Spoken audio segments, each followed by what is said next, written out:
emprendre un viatge quan no es tocava, però que ens han deixat un record inesborrable als nostres cors. Esperàvem donar vida i vàrem abraçar la mort. No cal que sigui fosc per veure petites estrelles.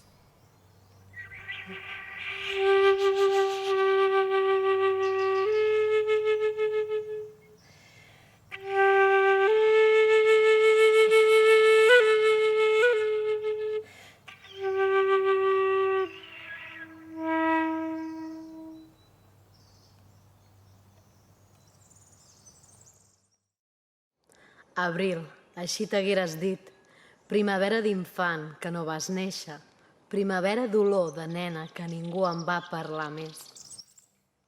Però jo ja t'imaginava i m'encantava pensar com series. Quin somriure i ulls tindries.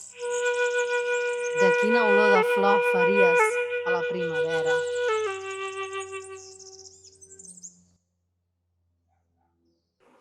Però l'abril no va arribar i el seu cor va deixar de bategar i no vaig poder sentir mai el seu plor de néixer.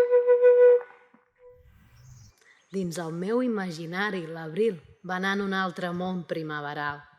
La vaig abraçar i li vaig dir, ho sento, gràcies per fer-me viure i empatitzar que la maternitat, la gestació no és perfecta.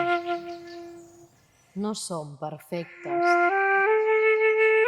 Ni ens hem de sentir ni viure culpables que no hagués sortit bé el teu naixement.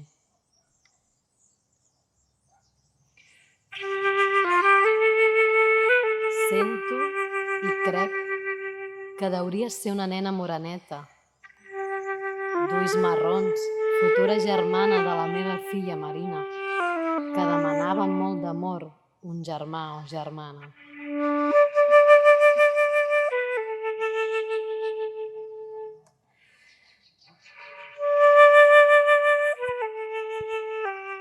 Després del buit que em vas deixar, em vaig animar a crear el teu germà, en Biel. Aquell any no vaig tenir primavera, però sí que vaig tenir estiu. Amb la calor de l'agost va arribar en Biel.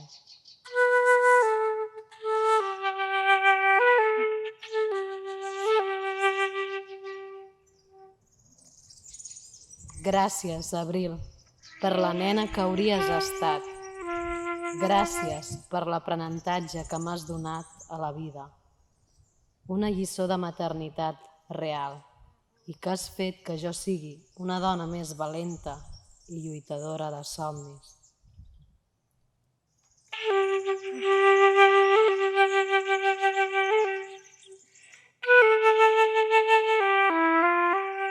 Abril, sempre seràs primavera i flor a dins del meu cor.